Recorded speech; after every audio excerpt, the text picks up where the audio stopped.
Welcome to a early morning Stampscapes live. We have a reflection card format here. I did this scene in a stamp sketching video, or I should say the composition. And then last night I worked on finishing it off with the dye-based inks and alcohol ink coloring up here. And just out of curiosity, I held it up next to a reflective surface. This is a silver foil. I held it up next to a gold, but I was thinking this composition here, this area right down here, it could represent a body of water. So that's why it works reasonably well as a reflection card base right here. Hello, Megan. How are you? And so I formatted it as such. Okay, so what you do is for a reflection card, this is 4¼ by 10 inches. Okay, so you just do the same size, 4¼ by 10 inches right here. And total it's 8½ by 10 then, and you just fold it in half and adhere the two components into the card base here. I like using black because, see right in here, I didn't butt the two edges up next to one another really well. So it's just that dark black line in there as opposed to a white one. So if you're using like a white cardstock or a different cardstock, I would recommend you take a Sharpie pen or something like that, or whatever black pen, and do a line in it before you adhere these two components into the scene, or into the card format. Okay, so we're going to be stamping out this bottom lower area. I mean, it looks kind of cool as is, but it's just, this whole area right here would just represent just completely still water if I didn't do anything to it. So we need to frame it off and give the scene a little bit more character and depth by adding in some, I don't know, water elements and textures in here. Okay, so that being said, we have this overhang up here with the leaves, and I'm going to bring that component down into this lower section, but I'll also add in some rocks, and I have some new lily imagery, and we'll add that into the mix. I have this new horse that's drinking in the water reflection stamp coming out. It's too bad I don't have that one yet. But okay, so let's see what we can do here. Let's add in a couple of the rock elements into the scene. Now I'm going to be stamping all on this silver foil, so we're going to be doing it all with StazOn ink so that it both dries and adheres to this type of surface right here. Hello, Linda. Did I say hello already? Yeah, Linda. It was pretty fun, to work in the, the dye-based inks and the alcohol. Oh, okay. So that being said, the dye inks and the alcohol, plus also the paint pens. So my violet paint pen, it really got anemic on here. It really kind of dried, really quite light in appearance. So I'm going in here with a little bit of a deeper violet here to add into the mix.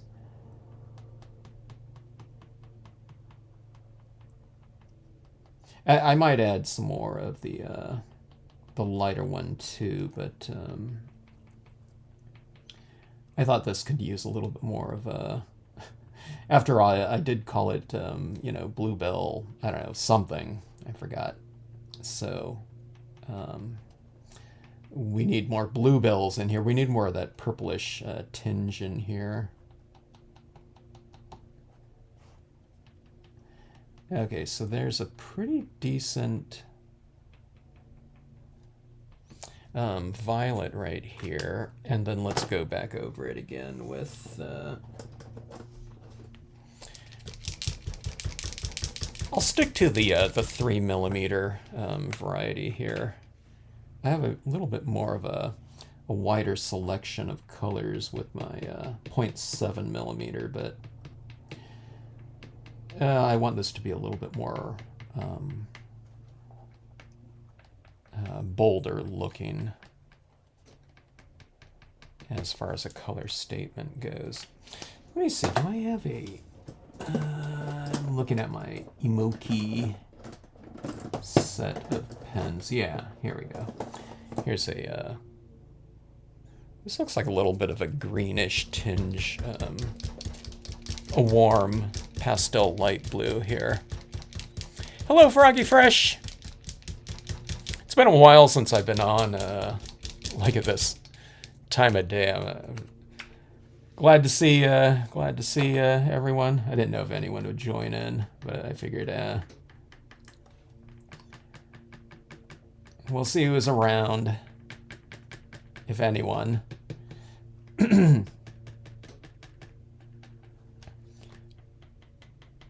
We'll see if anyone hops on from like Europe or something, or the UK.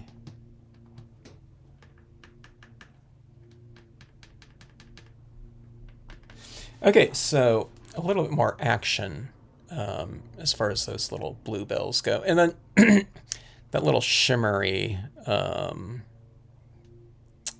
textural whatever lighting in that grassy area. See, it reflects a little bit stronger down here in this water area. So the paint pens, I think, serve their purpose. I don't know. Like I said, they could dry a little bit more transparent, and then you don't see them as much. But I think that'll do the trick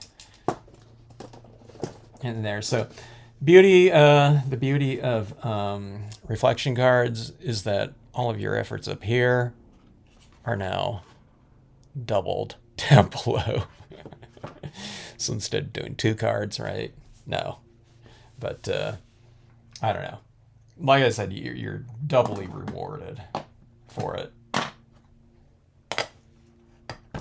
And you can also say, well, what if you get something you don't like? Then it's, it's reflected double too. But of course that never happens, right? Okay, so we have some rocks right here. You don't want to add in like these types of trees down here because it would just end abruptly right up here. But you can do like other types of pine trees down here. Okay, so let's go on with some of these rocks. I'll probably do 2 or 3 impressions of these ones. I'm not sure. Okay, now this is the,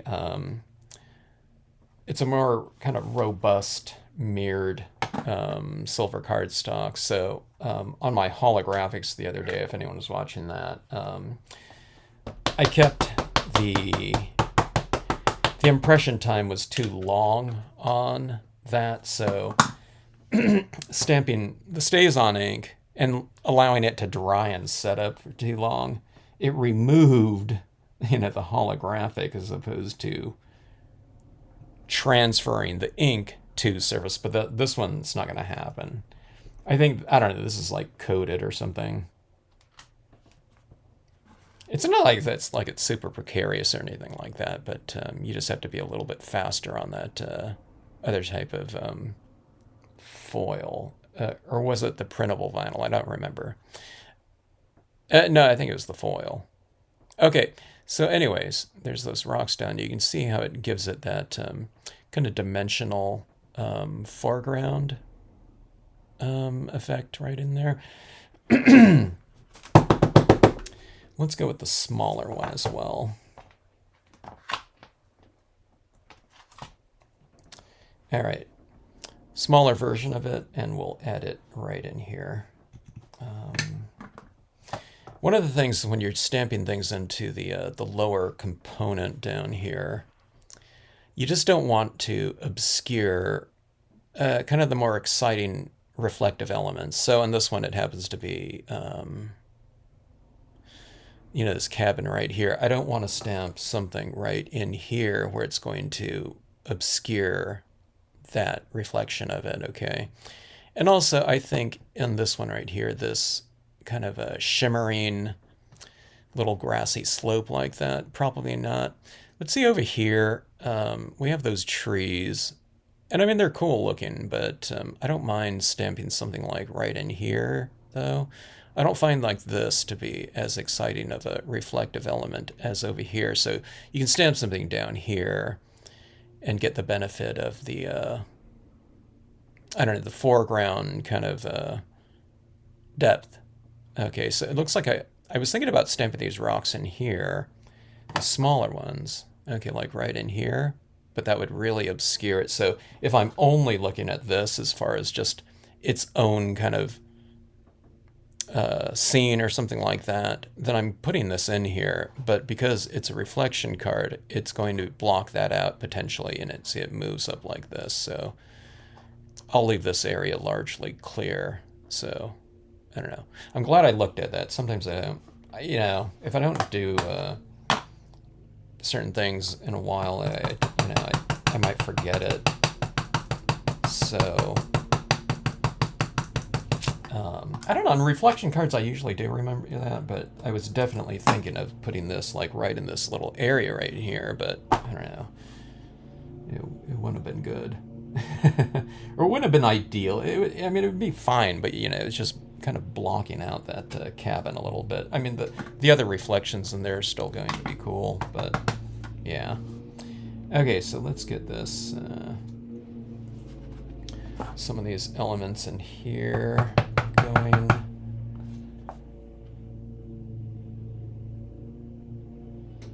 This area over here is largely going to be fairly dark because we have the trunks reflecting down here. Okay, but we'll just try to create a little bit of additional, I don't know, textural depth within that space. And let's see, every time you do that, kind of check it out and see how things are going.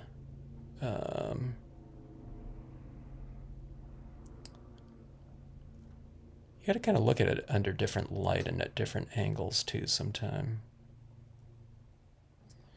All right, let's add that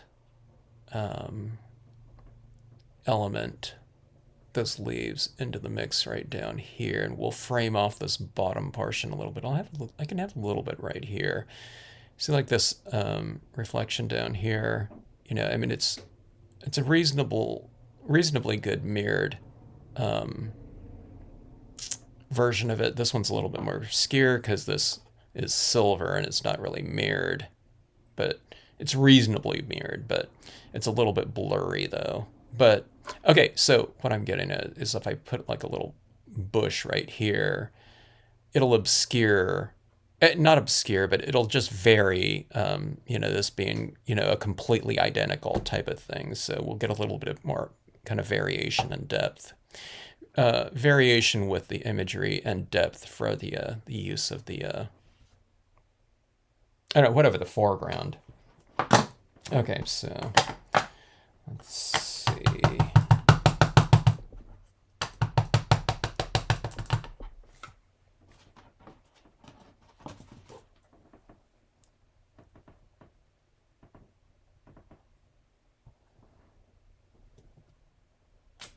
If you have different color stays on too, I don't, but it'd be kind of interesting in laying down some of that stays on down here, like with, you know, some green and maybe black leaves. I think that'd be kind of interesting. Okay, let me see where that is. Okay, so don't go beyond right here too much. You know, I can have a couple overhanging leaves, but. And let's go really low right here, like that. See that little bit of variation like that, and then you get that going like that. See those leaves against that cabin right there without it kind of obscuring it with texture. All right, now let's, we'll add some of these onto this side. Maybe I'll go high with this one. I'll have it coming in from the side on this one up here, or this side, like that. So I figured I already had enough rock texture down here, and this is coming in from right here. I mean, I could go down here too, but it would obscure those rocks a little bit. So let's see how this looks right here.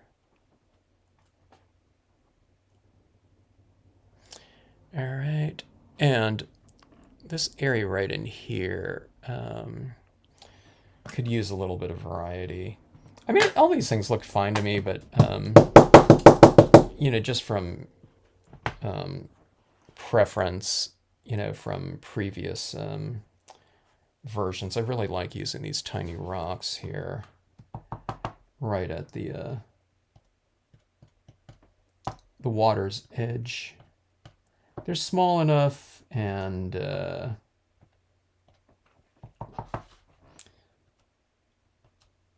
you know, where they don't obscure anything. They just kind of enhance the whatever the textural range of an area.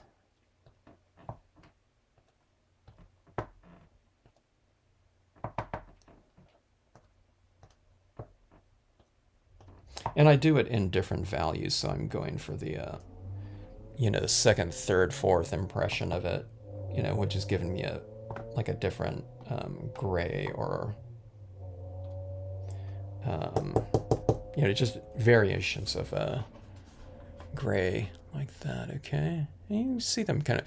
I don't know if you see them in here, but now you have these pebble textures like that, like right along the shoreline. So it kind of broke up the exact mirror impression a little bit like that.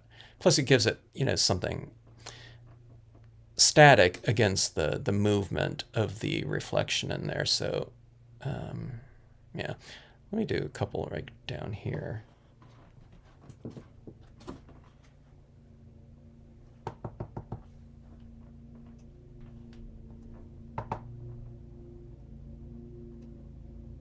When in doubt, tiny rock small.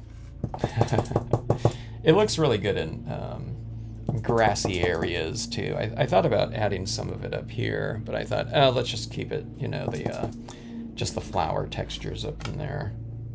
But I thought, oh, okay, now I'm doing it in a mirror reflection card, so I think adding some of that down there could look cool. All right, I don't know if I don't know if we'd see these lilies in this type of setting right here, but you know, where everything's kind of in the shadows. But I don't know. I want some of my new lilies in there. I'll just put a couple. Let me see.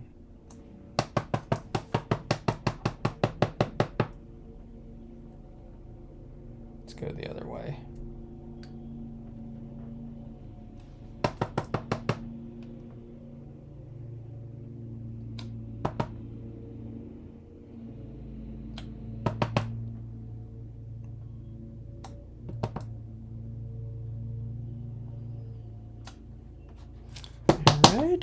So we have those lilies down there. It's just another little textural form down here. You could potentially even maybe add a little bit of color to them, you know, after they dry though.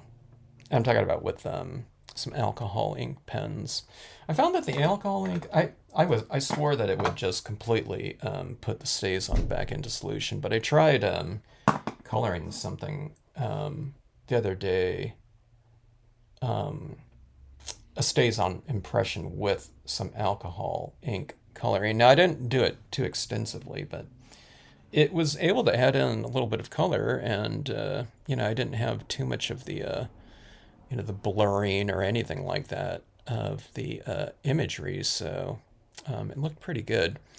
But anyways, here you have it like that. There's your reflection card format. I don't know what I'll stamp on the outside. Just probably some simple quote right here, like that. And the other things I was thinking about was I was thinking about adding in some glitter, that holographic glitter. I might leave it like this though. Okay, or some glitter right in here, maybe even in the Bluebell area, because we do have like all kinds of different colors of that glitter, like violet, but the violet's going to flash all kinds of different colors, though. It doesn't just flash violet.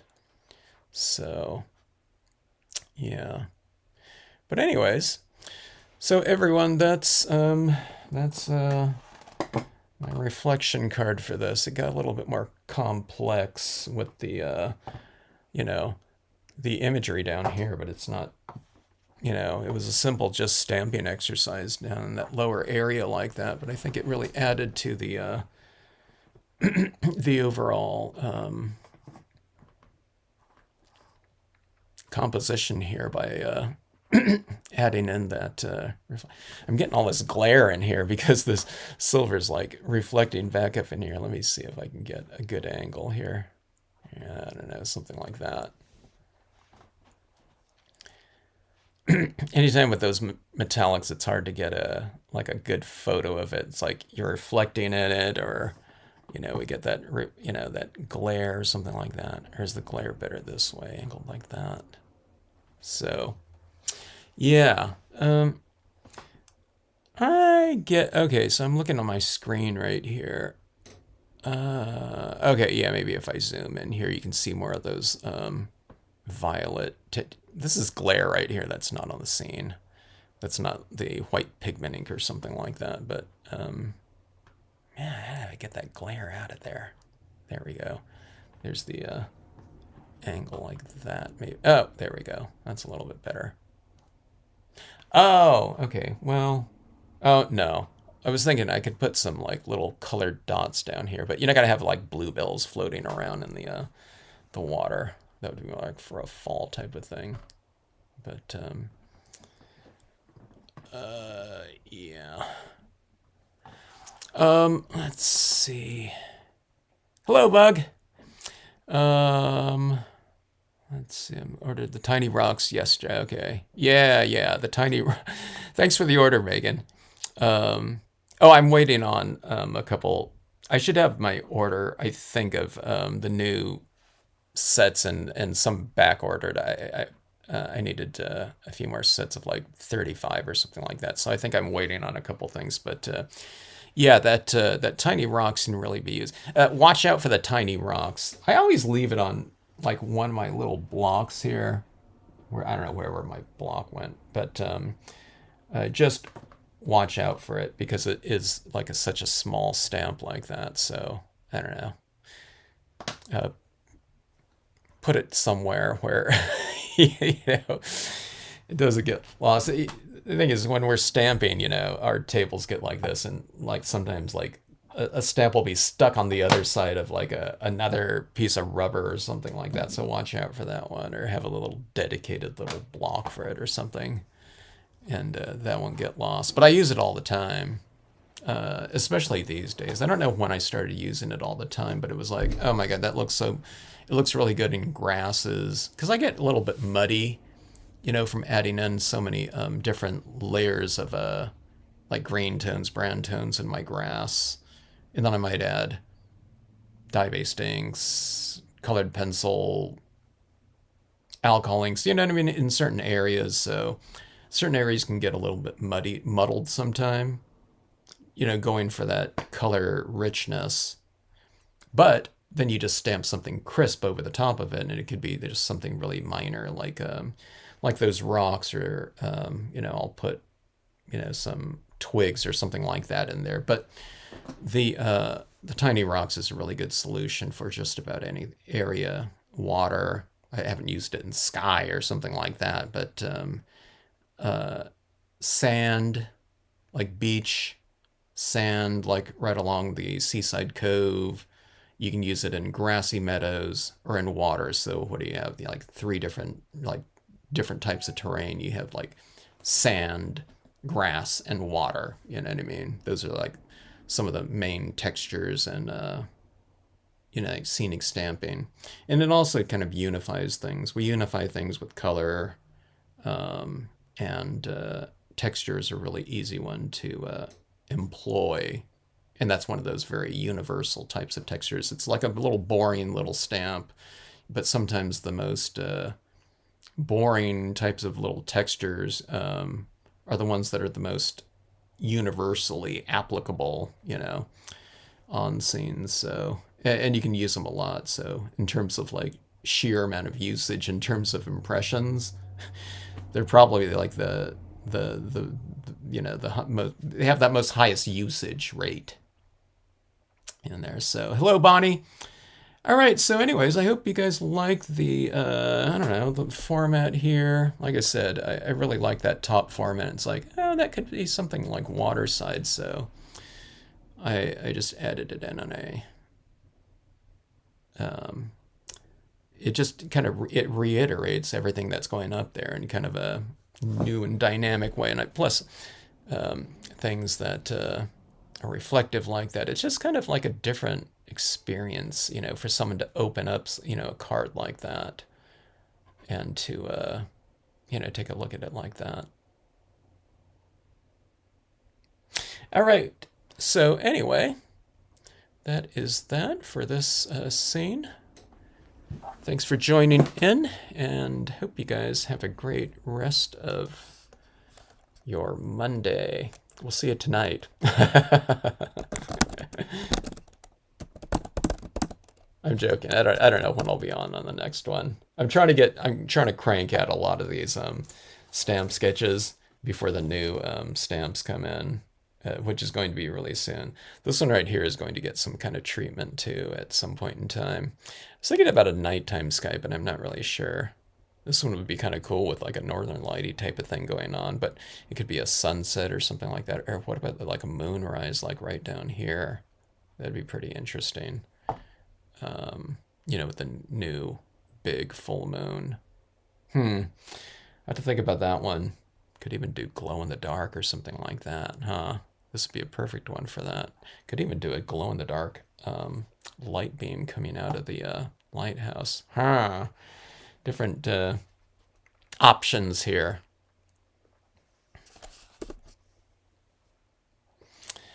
I've dedicated craft storage drawers for my Stampscape stamps. Awesome. Sounds good, Megan. Dedicate the whole room to the Stampscape stamps. All right, folks. Hope to see you on the next live.